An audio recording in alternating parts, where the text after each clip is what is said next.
Está a começar o debate da semana aqui na TSF e na Rádio Praia para o Porto Santo e Costa Norte da Madeira. São nossos convidados hoje os senadores Ricardo Vieira, Miguel de Sousa e António Trindade. A todos, muito boa tarde e bom fim de semana. Obrigado, boa tarde. Bom fim de semana. Ora bem, vamos começar inevitavelmente com o assunto da guerra e das suas consequências, nomeadamente aqui na região autónoma, que é aquilo que nesta rádio nos preocupamos mais. Mas antes, e conforme habitualmente, podemos abrir com um comentário curto de cada um dos nossos comentadores. Ricardo Vieira. Boa tarde, cumprimento aos meus amigos.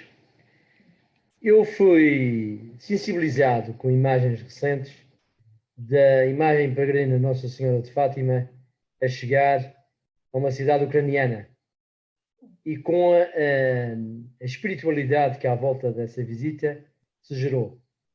E dei por mim a pensar que num século XXI que entramos muito na perspectiva da racionalidade, em que tudo se explicava pelas regras quase lógicas do nosso pensamento, em que os filósofos e os protagonistas do futuro desenhavam cenários perfeitamente aristotélicos, quase inevitáveis no nosso raciocínio lógico, dei por mim a constatar que afinal o mundo não se reduz à racionalidade. E há acontecimentos destes, como provavelmente já o foi a pandemia, que nos fazem questionar a importância também da espiritualidade. E é um aspecto que eu, como católico, tento ser, nesta época de Quaresma, sou particularmente sensível e fiquei muito sensibilizado por, de facto, perceber que a espiritualidade é essencial à vida humana. Certo, a entrada de reflexão de Ricardo Vieira. António Trindade. Manifestamente solidário com aquilo que o Ricardo acabou de referir, mas já agora queria trazer um pouco mais ao mundo onde estamos aqui inseridos, na nossa ilha, no país, e transmitir muito rapidamente o que foi também o que foi sentido nesta BTL, nesta Feira de Turismo de Lisboa, onde, ao contrário de alguns anos anteriores, onde se sentia a feira muito circunscrita às realidades nacionais e aos agentes do próprio país, o que aconteceu este ano, e sobretudo pelo facto de há 2 anos não haver feiras internacionais, o que acontece, esta feira trouxe a Portugal do que efetivamente há de melhor em termos de operadores turísticos, em termos de protagonistas de turismo, e que fazem, na realidade, pensar a sério naquilo que já tínhamos abordado na nossa última reunião, que é que há um conceito do Go West que está efetivamente a marcar e a ganhar protagonismo cada vez maior. Isto quer dizer que, na realidade, nós, destinos e nós, países da faixa mais ocidental da Europa, estão, na realidade, muito distantes para o mal e, às vezes, infelizmente, para o menos mal e, diremos, também para o bem, do que é efetivamente a grande discussão dos temas europeus que se centram, digamos, em que a centralidade da Europa é manifestamente mais afastada de uma Espanha e de um país como Portugal do que propriamente países que estão, inclusivamente, agora a sofrer tremendamente com o facto desta guerra muito territorializada. Isto quer dizer países como a Croácia, países como a Bulgária, países como a Roménia, países como a Turquia, estão a sofrer, efetivamente, a ter situações de quebras muito grandes nas ocupações para este ano. Bem ao contrário, onde Espanha e Portugal manifestam valores muito interessantes de subidas para o ano, mas, sobretudo, manifestam o interesse de algum pensar diferente deste oeste europeu. Ora bem, tivemos a entrada de António Trindade relacionada com o tema do turismo da semana, que a BTL e a presença também da Madeira nesse certame. Miguel de Sousa, algum tema para entrar nesta altura? Não. Eu estou mais numa espiritualidade do que realmente no mundo mundano e do presente. E, portanto, a BTL eu não me apercebi exatamente o que é que foi e desejo ao sector as maiores felicidades. O que eu gostava de saber, um dia, se fosse possível, era se nós investíssemos o dobro em promoção, quanto é que tínhamos de rentabilidade, e se nós investíssemos metade, quanto é que, por sua vez, perdíamos em rentabilidade no sector. O resto são dias mais bem passados, são temas mais promovidos, são eventos mais bem conseguidos, e isso faz parte da nossa causa e do nosso trabalho. Ora bem, vamos então entrar no tema da semana que está a dominar as atenções em todo o mundo.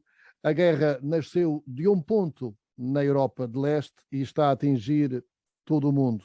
Agora, podemos dizer que é a pandemia da escalada de preços que estamos todos a sentir. Até desconfiamos que produtos em estoque estejam a ser levados de boleia na inflação da guerra. Portugal é o 6º país dos mais afetados na inflação da guerra. A madeira, que importa quase tudo o que consome, vai naturalmente sofrer ao nível dos cidadãos e das empresas. A OCDE não tem dúvidas. Ontem disse isso mesmo em comunicado. A guerra vai resultar num entrave de curto prazo substancial ao crescimento global e em pressões inflacionistas significativamente mais fortes. O crescimento mundial vai reduzir em cerca de 2,5 pontos. Estas, portanto, para já, os alertas da OCDE e não era necessário tanto alerta, no nosso caso, porque já estamos a sentir aqui na região e para a próxima semana os combustíveis aqui na região autónoma vão atingir os níveis mais elevados de sempre, o que contraria aquilo que vai acontecer no espaço continental, que depois de uma semana de subidas vai reduzir. Não sabemos o que é que preside, enfim, à formação do preço aqui na Madeira ser diferente de Lisboa. O facto é que há aqui um agravamento para a próxima semana, contrariando aquilo que vai acontecer no espaço continental. Ora bem, eu lançava este tema sobre as preocupações inflacionistas e da crise para os nossos convidados. Começava talvez pelo Ricardo Vieira, seguindo a ordem que começámos o programa de hoje. Bem, são vários temas, não é? Primeiro, as consequências da guerra na economia são inevitáveis. Embora eu devo dizer que acho que nesta matéria, se calhar, nós hoje estamos melhor do que estávamos há 70 ou há 80 anos. Porque o que estamos a assistir é uma coisa curiosa e que os efeitos se vão sentir daqui para o futuro, é que a economia está a tentar dominar a guerra. As sanções económicas que estão a ser aplicadas à União Soviética, ou desculpem, à Rússia, a União Soviética é a pretensão do Sr. Putin, mas de facto ela é a Rússia só, as sanções económicas provavelmente vão ter um efeito mais condicionante à evolução da guerra do que teriam noutra época.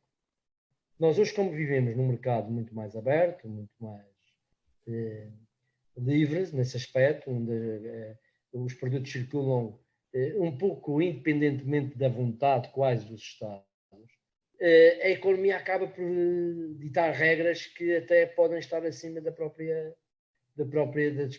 próprias intenções beligerantes.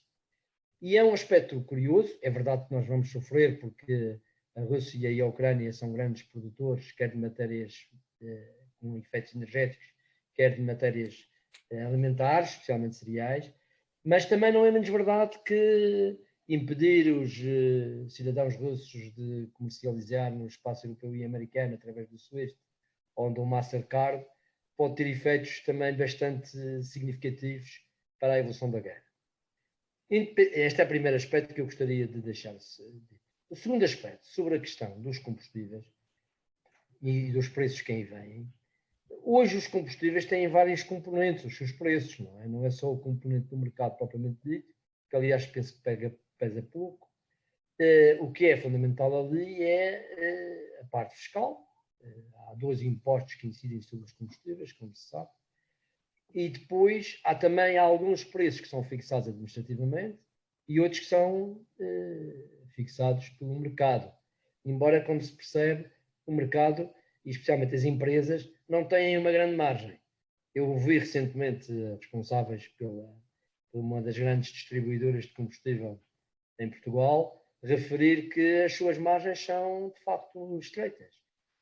Mas que, apesar disso, iriam baixar o preço na próxima semana. Mas os lucros anuais são enormes. Os lucros claro, anuais. o mercado dos combustíveis... E os acionistas bem recebem. Tanto quanto sei, o mercado dos combustíveis compra futuros. Nós hoje estamos a vender combustíveis que compramos há 6 meses atrás. E aquilo que hoje se vai comprar é o que vamos vender daqui a 6 meses, provavelmente. Portanto, há uma previsão, a ordem de compra e a efetiva entrega tem um desfazamento bastante significativo. Os preços não são determinados necessariamente pelo preço da compra, mas pelas evoluções do mercado, pela cotação do mercado. E é por isso que isso também varia um bocadinho. Não é uma matemática muito simples, para aquilo que me percebo, mas acho que aqui a intervenção do governo era essencial, no sentido de fiscalizar mais, e de entidades reguladoras, há uma entidade reguladora para isto, que tem que estar, evidentemente, com o olho bem em cima, para evitar que o contribuinte seja, de facto, bastante certificado nesta matéria. Mas a intervenção do governo é esse nível, e pergunto, a intervenção do governo é outro nível no sentido de baixar impostos ou ajudar também, as empresas? Como sabe, o governo tem liberdade do imposto sobre os produtos petrolíferos e está limitado no IVA. Porque o IVA, como sabe, tem taxas mais ou menos reguladas pela União Europeia, e baixar a taxa do IVA nos combustíveis precisa de uma autorização da Comissão Europeia. O que foi dito é que isso foi pedido, mas, ao que sei, também ainda não foi autorizado. Só que neste caso não são só os combustíveis que estão a sofrer aumento, tudo está a sofrer aumento. Eu estou a referir-me em relação aos Miguel de Sousa, sobre esta matéria. Eu acho que nós temos que ser um pouco evidentes, no sentido que, se estamos em guerra, vamos sofrer.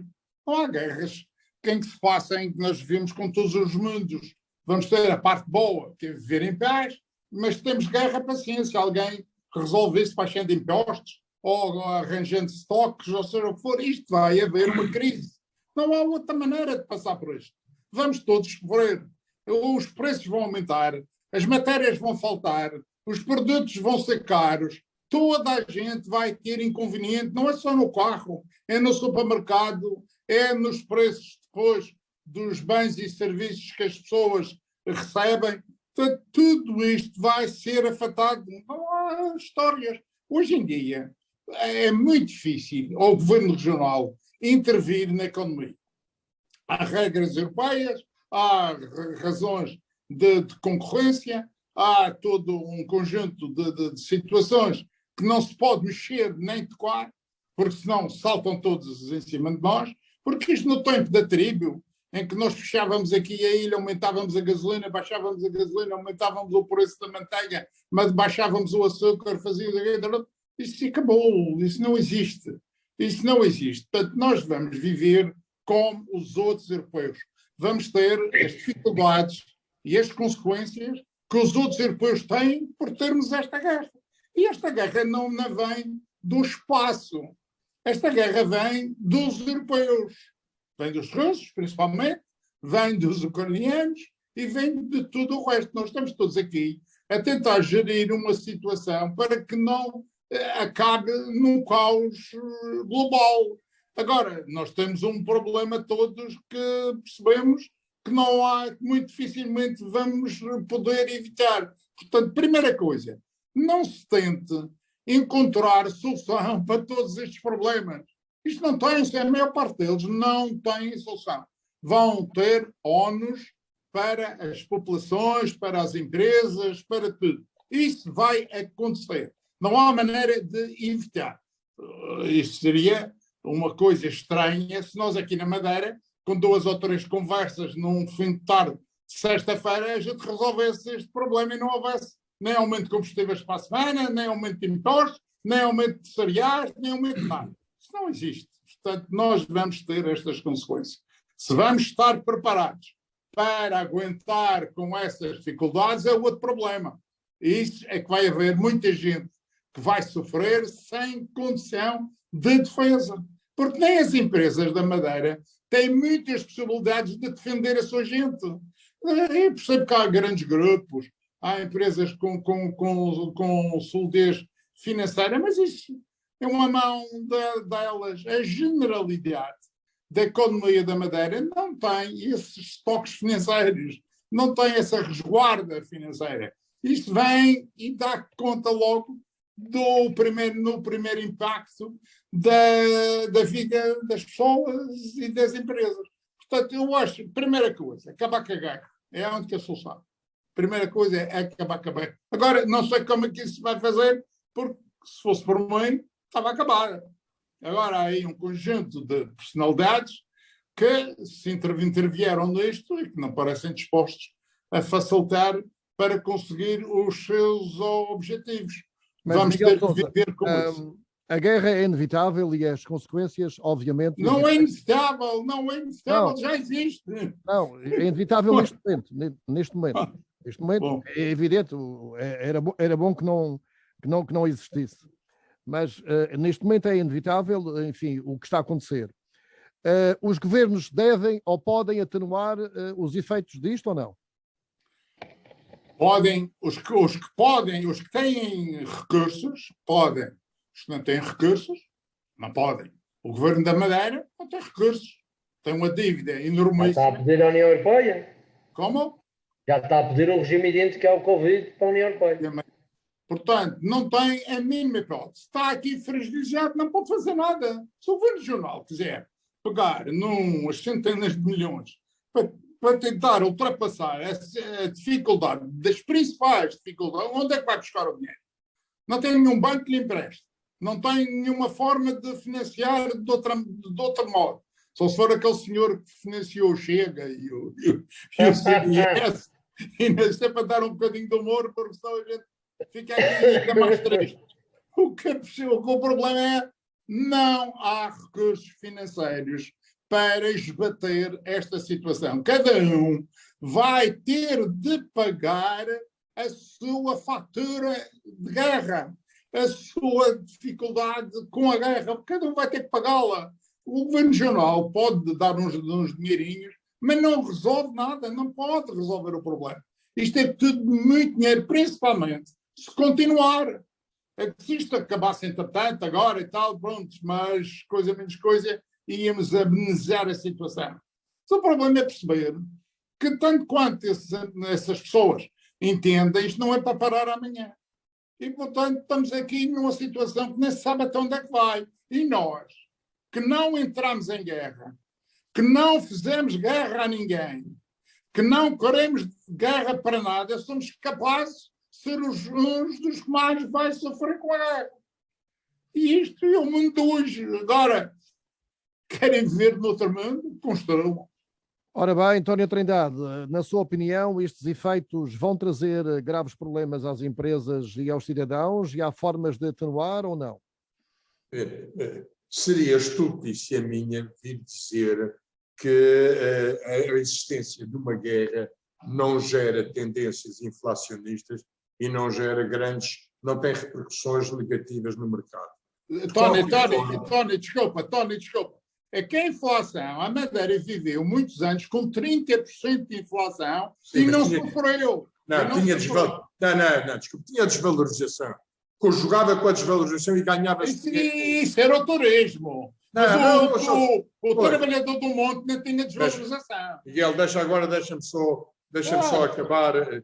As tendências inflacionistas são naturais, advindas efetivamente de uma guerra. Agora, eu serei moderadamente não pessimista, porque, na realidade, e tal como referia no início, o conceito desta guerra, enquanto for efetivamente mais circunscrito territorialmente, gera também algumas compensações. E o que nós tínhamos, efetivamente, na Europa, era uma grande descompensação no campo das acessibilidades. A nossa zona, a zona ocidental da Europa, as entradas ocidentais da Europa não contavam. E nós, efetivamente, recebíamos tudo. O que vindo do mundo era de uma distribuição de uma Europa centralizada. O que é que isto quer dizer? É que, apesar de tudo, há compensações. repara, convenhamos, a dependência do gás natural em Portugal, do gás russo em Portugal, é de 2% no consumo. Evidentemente, nós temos maiores dependências em ambientes de cereais, das commodities, de matérias-primas, mas a realidade é esta. É que há outras fontes de abastecimento. Há outras fontes António, é verdade, mas os preços estão aí, como se nós estivéssemos a depender. Deixe-me ir esse. Os efeitos Cuidado, estão aí. eu ainda ontem respondia a um seu colega exatamente isto. Cuidado com a especulação inflacionista também. Porque o que acontece muito é que, na realidade, com a justificação da inflação, cada agente económico, e sobretudo aqueles que efetivamente olhem só para o umbigo, olhem só para o muito curto prazo, querem projetar de imediato nos preços algo que efetivamente ainda não aconteceu. E eu julgo que você tinha colocado, inclusivamente para a discussão, aquilo que se poderia falar agora das teorias de reposição. Mas há um facto aqui que é muito importante. É fundamental que haja, no momento presente, a melhoria ou a otimização possível dos circuitos de distribuição e de abastecimento. É muito importante que os empresários, que o setor produtivo se consciencialize que, efetivamente, a repercussão nos preços não tem que passar por um período de tendências fortemente especulativas, que é o que começa a haver, e este é um perigo evidente, e, por outro lado, fator aqui que é importante que o Ricardo e o Miguel já referiram no que diz respeito aos combustíveis, mas quanto a mim, eu julgo que a ação do governo tem que ser muito mais do que baixar o imposto A ou o imposto B, terá que ser dar uma garantia de uma não redução do rendimento líquido dos trabalhadores. Eu julgo que é, efetivamente, numa lógica, por um lado, do IVA em termos de consumo, mas não é só o consumo de combustíveis, é, evidentemente, a aplicação do IVA nos restaurantes, em algumas áreas fundamentais de abastecimento, mas também eu julgo que um fator muito importante a ter em consideração é a possibilidade de reduzir as taxas dos diferentes escalões do IRS, sobretudo nos trabalhadores que têm efetivamente rendimentos, dos rendimentos mais baixos, mas também efetivamente dos rendimentos médios. É muito importante uma revisão no sentido de permitir uma manutenção de poder de compra. Eu julgo que esta ação, no fundo, buscar novas fontes de abastecimento, novos circuitos de distribuição. Há alguma contenção... Aonde? Desculpa? Aonde? Onde é que estão esses novos circuitos? Miguel, está a acontecer. Miguel, está a acontecer. Repare, olhemos para o protagonismo que é já pedido aos portos espanhóis e assim, que não pode dar resposta agora. Não tem capacidade de dar resposta. Mas tentemos saber o que é o aumento de procura pelos portos espanhóis. É efetivamente muito grande. Isto quer dizer que há uma tendência de procura de novos circuitos. Mas António, mas daqui até lá vai levar muito tempo. Desculpa, Lionel, evidentemente. Cuidado, tenhamos em consideração uma coisa. Os ciclos de inovação na distribuição, na produção e no consumo são cada vez mais curtos. E nós sabemos que a própria estrutura produtiva, à escala global, à escala europeia, à escala nacional, são efetivamente, são detentores de mais informação do que tinham anteriormente. Eu vejo, apesar de todo este problema seríssimo que é esta guerra ainda localizada, por outro lado, há desafios aqui. As estratégias de desenvolvimento alternativos baseadas no Ocidente Europeu, que são efetivamente uma realidade. Não quero puxar a brasa à minha sardinha. A procura que há, a procura turística que está a haver por Portugal e Espanha, o crescimento, evidentemente, há um fator aqui que é importante em termos turísticos. Não há dúvida que a oferta mediterrânea, a oferta da bacia do Mediterrâneo, onde nós estamos inseridos, a oferta é maior que a procura. E sempre funcionou em princípios de vasos comunicantes. quando um lado está mais alto, o outro está mais baixo. Mas a realidade é esta. Num ambiente de crise, atualmente com maior intensidade, numa zona do Mediterrâneo, uma zona europeia, ela reflete-se positivamente nas outras zonas, nomeadamente em Portugal e em Espanha. E eu diria que não é, mas é importante que se tenha esta em consideração. E eu volto aqui a Portugal. Então vamos deixar esta guerrinha. Miguel, não, deixa só te dizer isto. Na realidade, o que é busca, e foi isto que representou, foi por isso que eu trouxe o tema da BTL, foi muito importante a procura, o repensar em modelos, em novas apreciações a estas geografias. Mas já estamos a repetir esse conceito, Tony. Já ouvimos, desculpe lá. Durante a sua intervenção, Tony Trindade, Miguel de Sousa e Ricardo Vieira estavam, de certo modo, a repensar de forma diferente. Miguel de Sousa estava a abanar a cabeça. Que não concordava com... Abanar? Não estava. Que não concordava com... Não, eu não acho que nada disto vai reacertar automaticamente. Ou vamos todos fazer, e quando eu digo vamos todos, é a América, é a Europa, é a Rússia, é a própria Ucrânia, encontrar um equilíbrio para retomarmos uma atividade normal, ou então darmos uma solução a isto, que eu não estou a ver como, mas com uma guerra muito forte e uma solução muito drástica, ou vamos ter dificuldade, e eu não percebo como é, que podem estar à espera que as empresas da Madeira não aumentem os preços. Não há outra maneira. Mas é que não temos qualquer receita, qualquer rendimento, qualquer apoio, qualquer suporte, qualquer ajuda para evitarmos uma coisa dessas. É porque estamos todos em guerra, não é só os outros. As empresas estão em guerra pela sobrevivência. E as empresas da Madeira não têm forma de sustentar uma pausa de guerra. Isto não há maneira. Isto é preciso ter intervenção.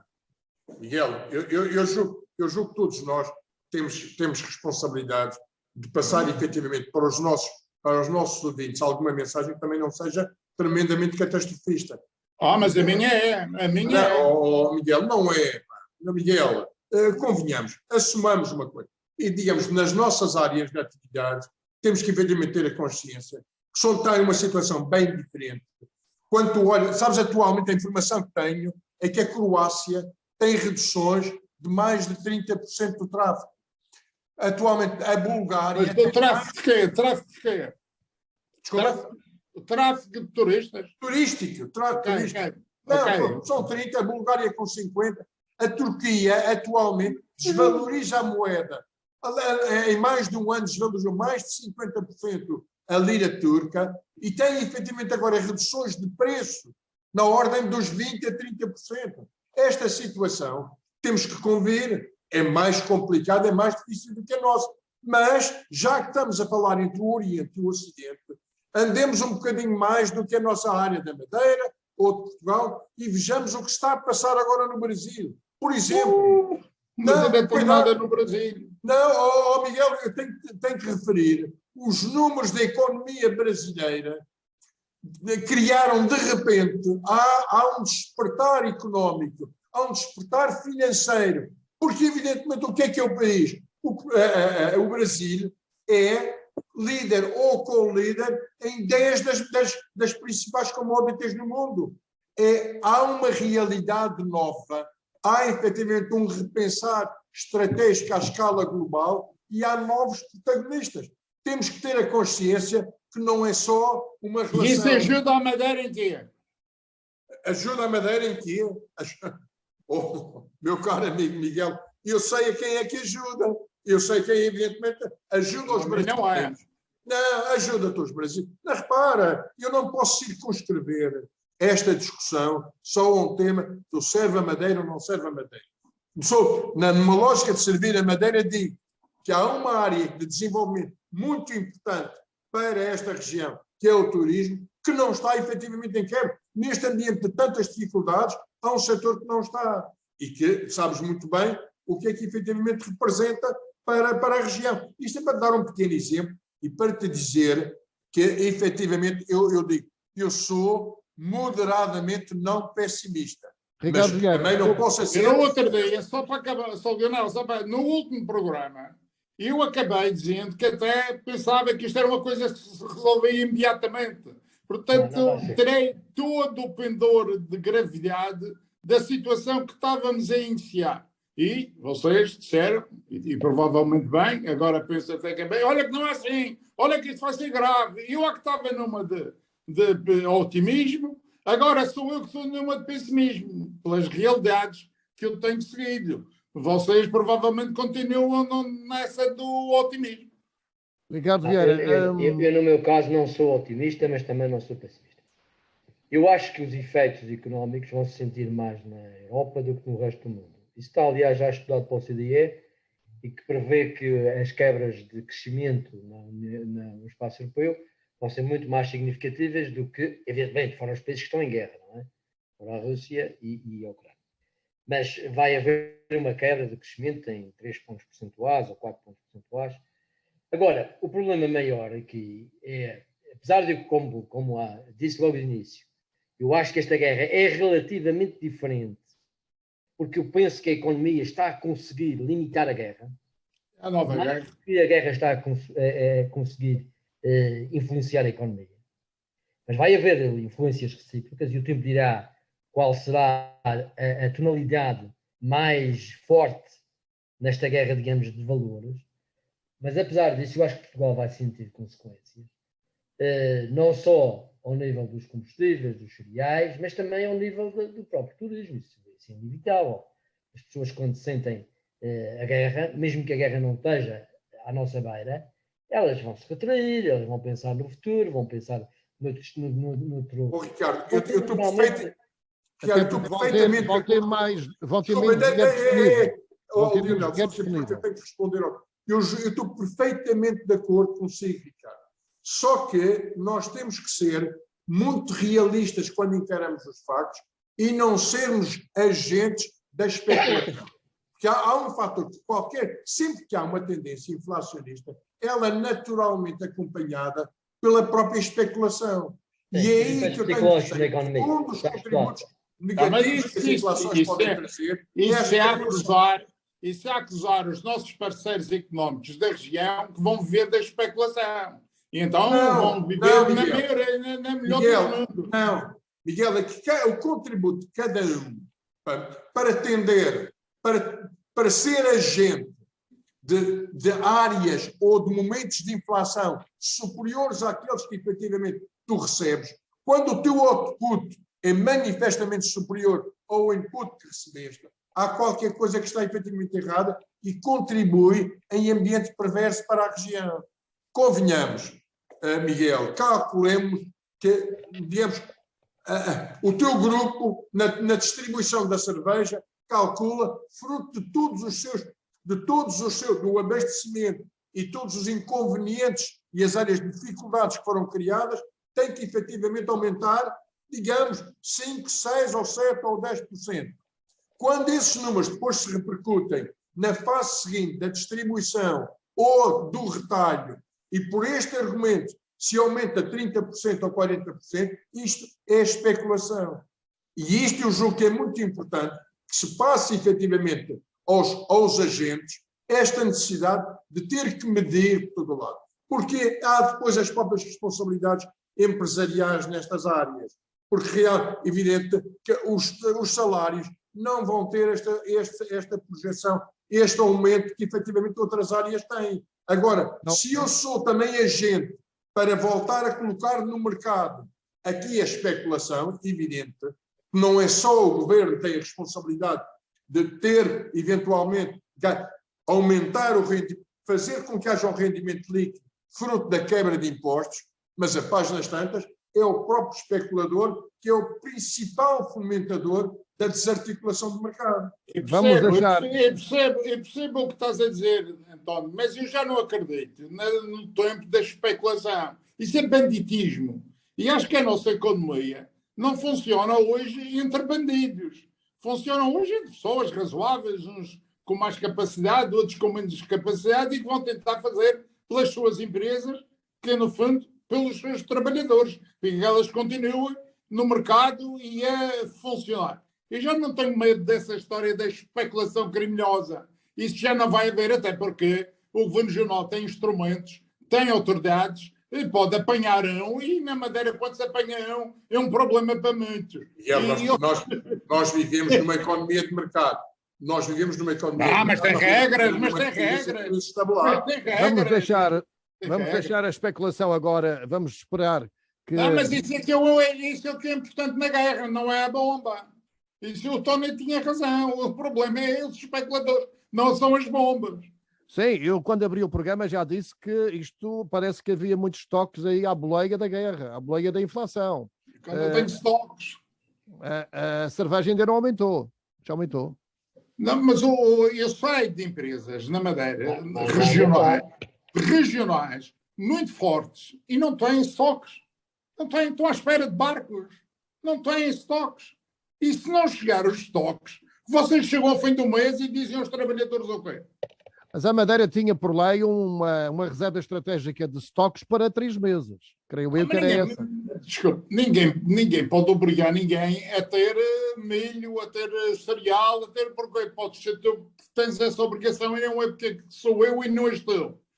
Portanto, eu não tenho nada que ter essas garantias. O governo, cabe aos governos equilibrarem a sua informação com os agentes económicos, por forma que cada dia saibam o que é que têm, o que é que falta e o que é que não vão ter. Isso é que é preciso ser feito. E dar informação. Porque o pior deste é tudo caladinho. Cada um a ver como é que se desenrasca. Cada um a olhar para o Guarajau a ver se o barco está chegando. É que passa muita coisa que não se percebe. Agora, isto de uma forma aberta, eu garanto-vos que isto, pronto, vamos sofrer, mas todos vamos perceber a intervenção de cada um. Bem, vamos deixar este tema, vamos esperar que a guerra termine o mais depressa possível, que cheguem a acordos de paz o mais imediatamente possível para ver se estanca, por um lado, o drama da guerra e das crianças, dos mortos, das famílias e também da economia. A composição do novo Governo da República vai ser apresentada ao Presidente da República na próxima quarta-feira à noite. No Congresso do PSD Madeira, realizado há 2 semanas, Miguel Albuquerque anunciou que logo que António Costa seja empossado, vai solicitar uma audiência para análise e resolução dos assuntos pendentes com a Madeira, alguns deles que decorrem já do tempo do governo Passos Coelho. Há diversos dossiês, como os juros do empréstimo da Madeira, a clarificação da participação do Estado no novo hospital, a lei das finanças regionais, o equipamento para o aeroporto, etc., etc. Esta audiência que será solicitada pelo Presidente do Governo Regional da Madeira finalmente poderá ser uma janela de esperança para a resolução dos problemas regionais, Miguel Sousa? Não acho que seja, porque acho que precisa de uma intervenção ainda superior. Não vale a pena entre Miguel Albuquerque e António Costa andarem a se pedir audiências, portanto, para fingir que estão em diálogo, mas que nada se resolve. Isto tem de ter um instrumento que procure fazer encontrar as pessoas e acautelar as soluções. Primeiro, fazer uma inventariação séria e exata do que são os problemas. E depois, tentar encontrar solução para cada um. Se você perguntar aos madeirenses quais são os problemas, eles não sabem. Então, uma ideia que o António Costa não faz nada pela Madeira, que o Miguel Albuquerque só pede ao António Costa, mas não se percebe exatamente o que é que vai acontecer ou o que é que esperamos que aconteça. É preciso o Presidente da República interferir nisto. Há aqui um problema de Estado, um problema de dificuldade de encontrar uma plataforma de trabalho. E isso só ele é que pode fazer. O que não for ele a fazer é questão de bilhardeiras e de políticos e não chega lá. Ricardo Vieira, pensa que esta audiência que Miguel Albuquerque vai pedir, provavelmente já dentro de 1 semana ou 2, vai ter algum efeito? Espero que sim. E, primeiro, noto e registro que o Presidente do Governo Regional começa a ter uma perspectiva diferente em relação aos assuntos que têm que ser tratados com a República. Depois, acredito que um governo de um só partido, neste momento não é apoiado, ou não será apoiado por mais nenhum partido, permite uma maior liberdade de decisão em relação a esses temas. Mas era na Madeira não diziam isso. Possivelmente os antigos parceiros, ou seja, o Bloco e o Partido Comunista, poderiam eventualmente complicar qualquer solução em termos de disponibilidades orçamentais. Terceira questão. Eu acho que, apesar de ser louvável a predisposição do Presidente do Governo, e também acreditar que da parte da República possa haver outra disponibilidade que até recentemente não houve, acho que é capaz de ser insuficiente. Acho que era muito útil agregar, quase que num esforço regional, já defendi isto várias vezes aqui num programa, não só partidos da oposição, como inclusive representantes da sociedade civil madeirense, associações empresariais, ligadas às questões que estão aqui presentes e que são, de facto, fundamentais, e aí quase que numa embaixada a Lisboa fazer ver a necessidade de resolver estes problemas. Se o Presidente do Governo, só por si, não for suficiente, acho que tínhamos que passar a este plano mais, digamos, mais integrado, mais forte, para fazer valer aquilo que é um pacto estritamente necessário em relação às relações entre a República e a região. António Trindade, o que é que espera desta audiência, deste encontro que está para acontecer há muito tempo, para a resolução dos problemas que estão pendentes entre a República e a região autónoma? Eu julgo que este é o momento dos partidos regionais, sobretudo dos dois maiores partidos, PSD e PS, demonstrarem aquilo que andaram a defender nas campanhas eleitorais, dizendo que, efetivamente, o principal objetivo do estar, efetivamente, na política é a defesa dos interesses da Madeira. E os interesses da Madeira preparam-se, evidentemente, nestas ocasiões, havendo aqui um encontro partidário que sustente, efetivamente, os dossiês que quer o Miguel, quer o Ricardo. Eu julgo que a abrangência não se pode ir para uma reunião com um primeiro-ministro que é normalmente subsidiário no exercício das funções e na resolução dos problemas, sem levar, por um lado, os dossiês muito bem estudados, suficientemente abrangentes e suficientemente suportados. Temos de ter em consideração que o PSD é um partido maioritário na Madeira, o PS é um partido maioritário e representa o governo regional e um governo da República. Por isso, eu julgo que há aqui timings e timings que têm que ser com um ciclo muito curto. Preparar os dossiês, ouvindo, sobretudo as duas maiores forças partidárias, mas abranger a recepção de informação às estruturas associativas, às estruturas laborais e levar aqui, sobretudo, os grandes dossiês que, efetivamente, têm que ser levados a esta resolução. Porque é muito importante termos sempre em consciência que a responsabilidade da resolução imediata de tudo o que se passa, efetivamente, aqui na Madeira é de um governo regional. O levar os dossiês a um governo da República pressupõe fazê-los aderir solidariamente aos interesses da própria região. E, por isso, têm que ser trabalhados e têm que ser assegurados, desde logo, na própria região. E eu julgo que a abordagem dos dossiês com a sustentação de mais de uma estrutura partidária ou só, efetivamente, um governo, caberia, efetivamente, muito mais e faria muito mais sentido se elas tivessem uma abrangência partidária maior e uma representatividade, efetivamente, das diferentes áreas regionais para a discussão destes dossiês. Se todos estiverem de boa fé, o que há a fazer é, em sede da Assembleia Regional, fazer um documento de quais são as reclamações da região perante os Estados. Nos entendermos se são essas ou se serão outras. nos entendermos sobre esse pacto de soluções que é preciso encontrar e ir todos lá a Lisboa. Agora, cada um arranja os processos, cada um inventa processos, cada um dá soluções para processos, cada um dá ideias. Isso não funciona, com certeza. Nós temos problemas demais. É preciso saber quais são os que levamos e irmos todos juntos com esse quadro bem definido. Ora bem, vamos esperar que aconteça essa reunião, já perspectivamos aqui o que é que poderia acontecer. Ricardo Vieira, o Governo da República vai ser encontrado, digamos assim, na próxima semana, vão ser apresentados os nomes. As regiões autónomas deveriam estar integradas num Governo da República?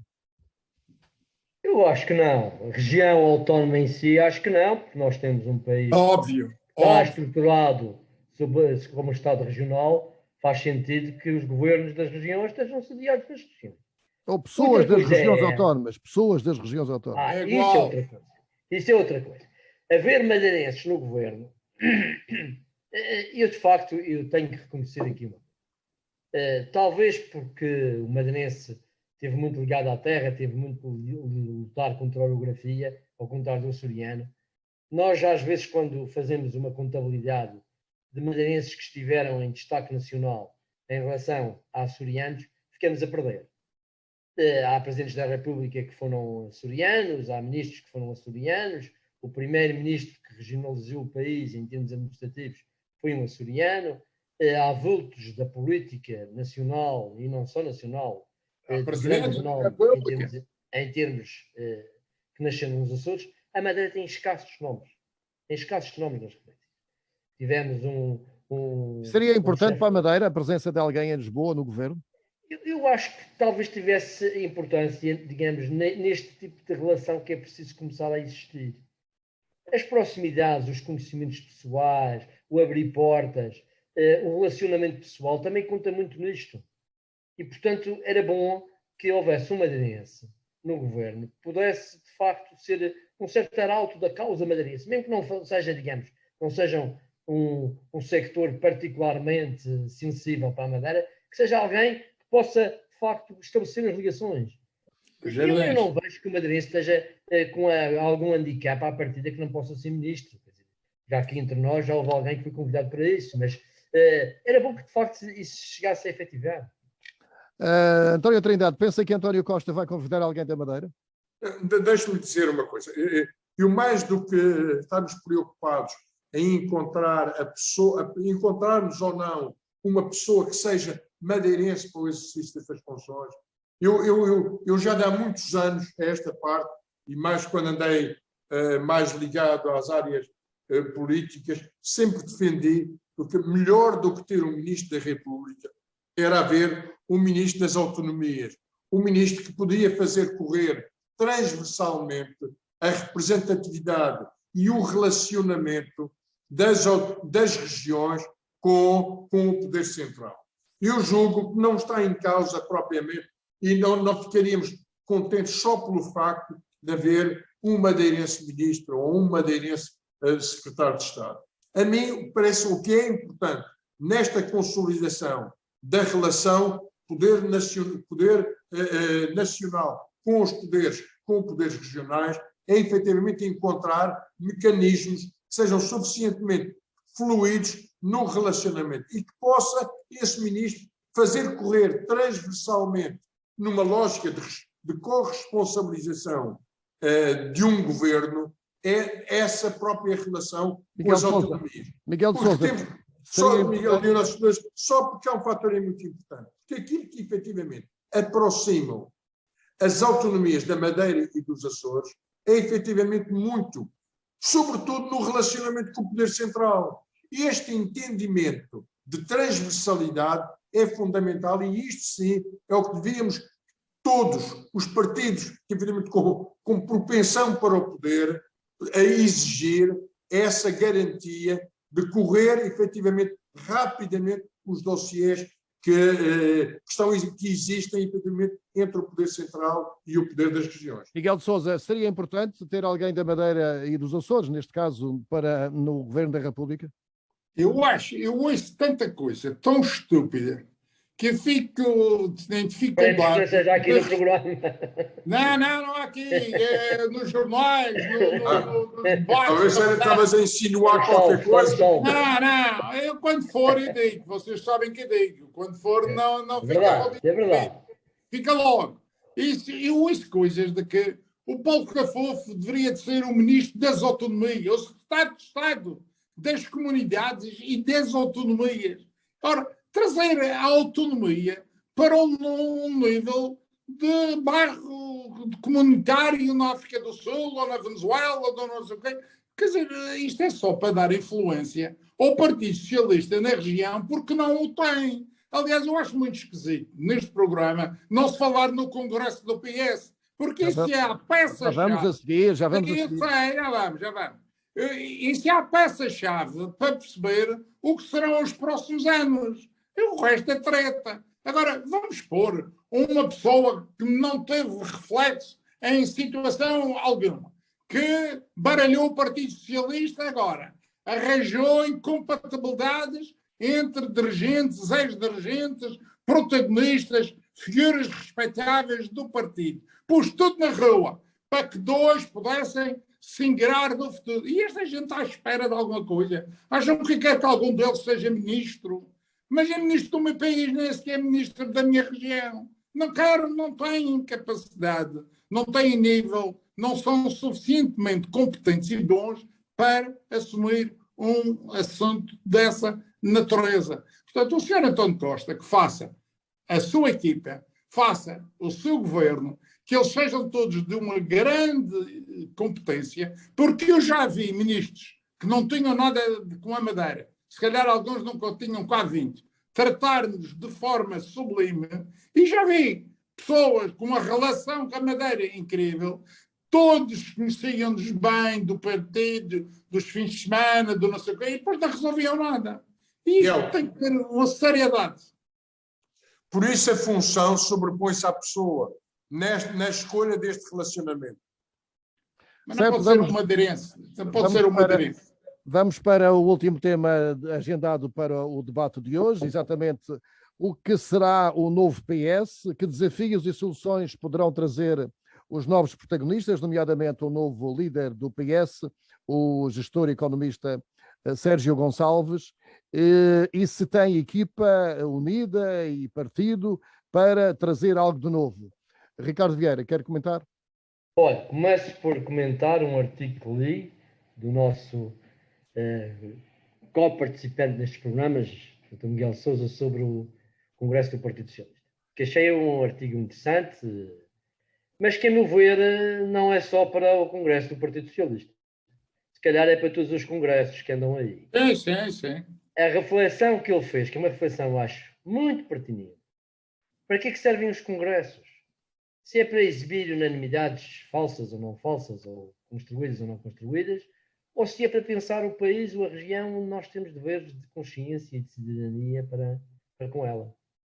A pergunta direta ao assunto, pronto. Ricardo Vieira, é o que é que espera deste novo PS? Eu gostava de dar este introito para dizer o seguinte. Primeiro, eu devo dar os meus parabéns ao Dr. Sérgio Gonçalves.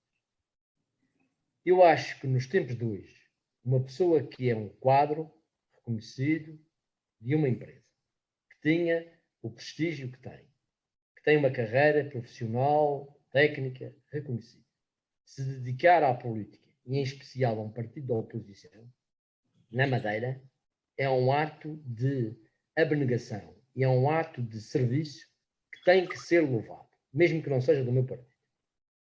Em segundo lugar, eu pessoalmente gosto do estilo do Dr. Sérgio Gonçalves e acho que ele transmite uma tranquilidade e alguma segurança que também são importantes nos tempos que correm. Agora, sinto que o Partido Socialista tem um longo caminho a percorrer para poder ser, de facto, uma alternativa credível. Desde logo em termos internos. Porque logo a seguir, ou se calhar mesmo antes de ele tomar posse, já começou a aparecer aí um desentendimento, uma exibição cá para fora, que eu julgo que não é boa. Eu às vezes estou convencido que alguns políticos, e ex-políticos, nos quais eu também me incluo, têm um espelho convexo em casa e veem-se maiores do que na realidade são. Eu, por mim, me penitencio, logo desde já. E era bom que tivéssemos todos um espírito de humildade e de serviço a uma causa que é muito superior a qualquer um de nós. Se isso acontecer, se o Partido Socialista conseguir a tranquilidade que precisa e conseguir uma equipa credível, vai ser bom para a Madeira. Ricardo Vieira, já a propósito disso, já houve vozes, nomeadamente nas redes sociais, dizendo que Sérgio Gonçalves está telecomandado por 2 ex-dirigentes, digamos assim. Eu não conheço muito bem o Dr. Sérgio Gonçalves, não lhe atribuo essa minoridade intelectual e pessoal que está por trás dessa crítica. António Trindade, que soluções acha que este novo PS poderá trazer as soluções que, nomeadamente, aponta em termos de crítica à região autónoma da Madeira, nomeadamente os índices de pobreza e os níveis de vida que os madeirenses deveriam ter e que o PS aponta como os principais problemas que a região continua a sofrer ao longo de 40 anos, de acordo com Sérgio Gonçalves?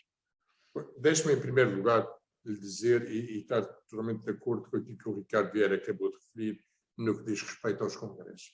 Infelizmente, os congressos do PS, os congressos dos outros partidos, são cada vez mais aqui alguns atos de folclore, onde, sobretudo, temos a exposição do exercício dos pequenos poderes. E assistimos aqui durante um ou 2 dias a este partilhar e este exibir dos pequenos poderes que fazem efetivamente dos congressos partidários algo que é cada vez mais fraco e cuja mensagem para o exterior é mais débil. Deixe-me dizer agora, em relação ao Sérgio Gonçalves, o seguinte.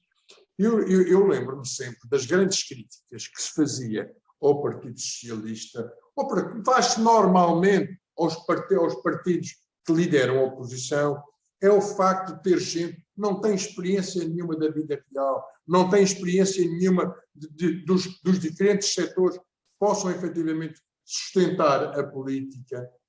E, na realidade, o Sérgio Gonçalves tem exatamente esta matriz. É um homem, tal como o Ricardo Vieira refere, é um homem que tomou a sua grande decisão de abraçar a vida pública e a vida política num tempo efetivamente difícil, quer em termos nacionais, regionais e em termos partidários, e que tem tido a humildade de se aproximar do mercado. Eu vou-lhe dar mais uma vez um pequeno exemplo da BTL. O Sérgio Gonçalves, que veio hoje de manhã de volta de uma feira, onde passou o tempo a tentar ouvir, também por parte do turismo, os principais agentes. Mas não eram os agentes locais, é saber os operadores turísticos, tentar ter uma agenda para efetivamente receber toda a melhor informação. Isto eu acho que é profundamente honesto e sério de um partido, de um líder de um partido que se quer afirmar como alternativa. Acha que a máquina do PS está ao lado dele? É ir aos todos os setores e ter a humildade de receber efetivamente a informação para poder raciocinar baseado no efetivo mundo onde se insere. E estes pequenos pormenores, estes pequenos exemplos, são importantes. Diga-me, Lionel, qual foi o novo líder, quer em termos nacionais, quer em termos regionais, em que as redes sociais e as fontes de informação também não indiciaram que era uma pessoa influenciada pelo A ou pelo B. Eu não conheço nenhum líder que surgisse, dizemos, do zero e que dissesse não tem influência de ninguém. Evidentemente, um líder ele vai construindo a sua própria maturidade, a sua maneira de estar. Uma coisa é já o que se diz, se ser manifestamente informado ou influenciado, mas eu acredito efetivamente que um líder como o Sérgio Gonçalves tem suporte suficiente, tem o seu autossuporte suficientemente grande para poder dar aqui respostas manifestamente importantes naquilo que efetivamente se espera, para haver aqui um ambiente de alternância. Miguel Sousa, sobre este novo PS, o Miguel escreveu esta semana no Diário de Notícias que o PS mudava de líderes, mas não tinha soluções. No fundo, fizeram a mudança de um oficial de dia e mantiveram tudo no essencial. Ainda que conseguissem, penso que até pôr um bocadinho pior, porque excluíram determinadas pessoas que eu acho que têm responsabilidade e protagonismo suficiente para poderem ajudar no debate das soluções da Madeira. Mas ficaram excluídos, foram por birras internas que não contam. Isto dos congressos é uma coisa muito complicada. Eu, no congresso do PSD, eu tinha um discurso e quiseram-me impedir de fazê-lo porque tinha mais de 6 minutos. E eu disse que assim não falava. E lá me deixaram falar e eu falei 12 minutos. E porque isto todo diz ou não se diz, não vale a pena só querer dizer alguma coisa para dizer que falou no Congresso. E em relação às críticas que Sérgio Gonçalves apontou, que a Madeira não saiu do nível de pobreza há 40 anos? Ele não disse isso. O que ele disse é que a Madeira tinha uma dívida muito grande e que era pobre. Ora, ninguém é pobre. Que os índices de pobreza eram dos mais elevados na Madeira. Não, você colei. Olha, e para já, Leonardo, eu tive o ato de escrever pessoalmente ao Sérgio Gonçalves antes de entrarmos neste debate político, dizendo o que eu penso dele, o que eu sei dele e o que eu espero dele. E isso eu não tenho dúvidas. É boa pessoa, comprometida, trabalhadora, vai dar o seu máximo, mas só que está no lugar errado. Não tem maneira de poder ajudar a Madeira. Ele não tem maneira. Eles, à volta na sua entourage, vão tomar conta dele. E ele vai estar ali a resolver problemas em vez de tentar ultrapassar esta onda com suficiente energia para poder mudar este estado de coisas. Não vale a pena esperar nada da liderança do PS. Não vale a pena esperar nada do contributo do PS. Porque se você for ler a moção, e eu li a moção toda, li as 11, acho que eram 11, moções sectoriais.